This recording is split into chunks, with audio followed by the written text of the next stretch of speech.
Welcome in, Bears fans. It is Bears Latest Fan Art Sports. I'm your host, Dan Levy. Thanks for joining me as we start looking towards Week 3 of the NFL season, which will feature the Dallas Cowboys coming to Chicago to play our Chicago Bears. And just for good measure, we'll say it one more time, the Green Bay Packers suck. Now we can move on. Whew. Kind of glad I got that one off my chest. All right, this week we are looking at the backdrop will be the Bears enter Week 3, still searching for their first win of the season, fresh off a humbling 52-21 loss to the Lions. Ben Johnson called it a kick in the teeth and a reminder of how things can spiral with turnovers, failed fourth downs, and defensive breakdowns, which is an understatement. Now the focus to the Cowboys, who are coming off a thrilling 40-37 win over the Giants, which to me, well, whatever. The Giants are pretty banged up too. Predictions are already getting made, and one prediction is that people are saying Caleb Williams to have a breakout game.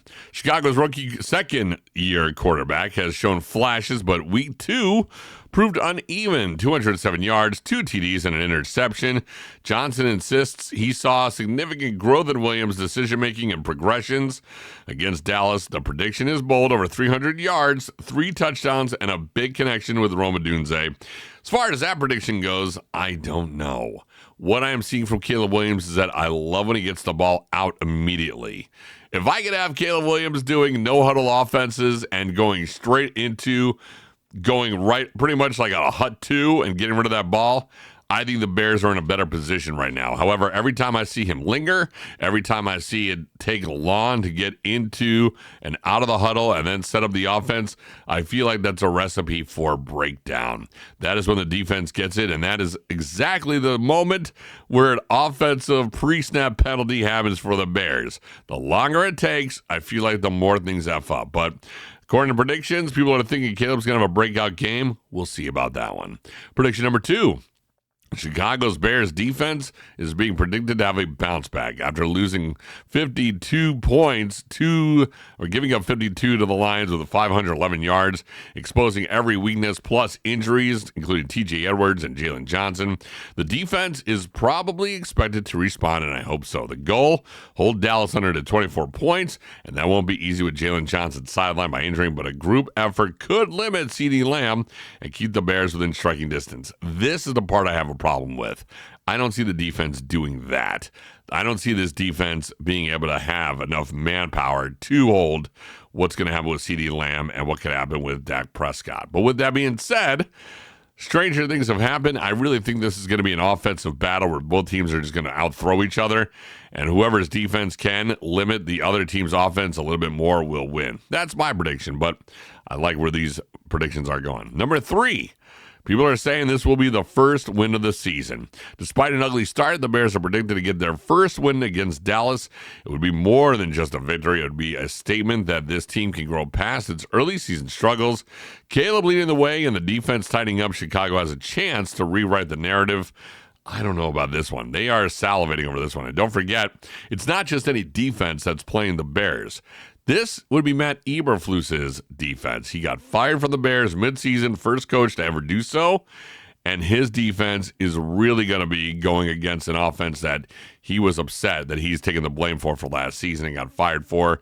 So know that we're not just getting any kind of a defense. We are getting a Matt Eberflus treating this like a Super Bowl type of defense, and he knows this offense pretty well, and he may not know Ben Johnson's offense as he thinks he does, but he knows Caleb Williams. He knows DJ Moore, and he knows Rome Odunze, and he knows, for the most part, this team.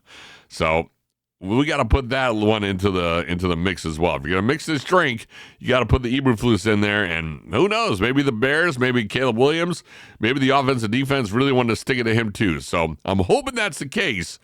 But I'm going weary into this game. Bottom line, 3 bold calls. Williams shines, the defense holds firm, and the Bears to get a win column for the first time in 2025. It's all yet we need to see. Maybe it can happen, maybe it won't, but we will see what happens once it goes for this one. Now that I said it, again, I've told people this before, and I'm going to say it again. When the Bears win, everything is kosher. Everything is good to go. Everybody is happy. And that's how we go with that one. When the Bears lose, this is the seat you don't want to be in, Ryan Poles. This is where things get really ugly really fast. And I said this before. This is how Chicago works, Ben Johnson. This is how Chicago works. And Caleb, you know it.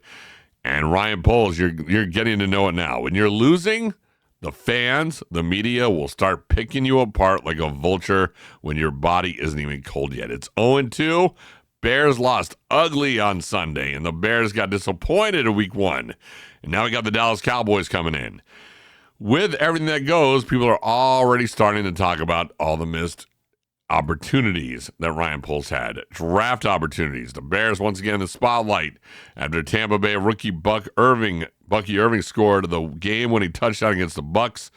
He should have been a Bear. Instead, they selected Torrey Taylor, a kicker, just 3 picks earlier.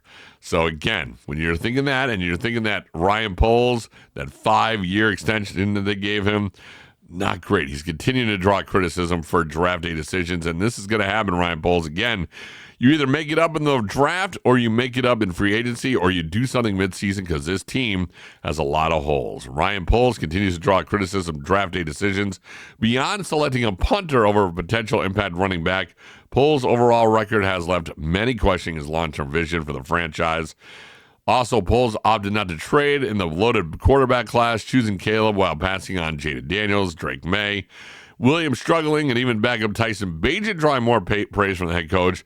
Ben Johnson raises concerns about whether Poles missed again at the most important position. That one, I'm not really agreeing with. I still think Caleb was the right choice. This team just needs to get its freaking act together.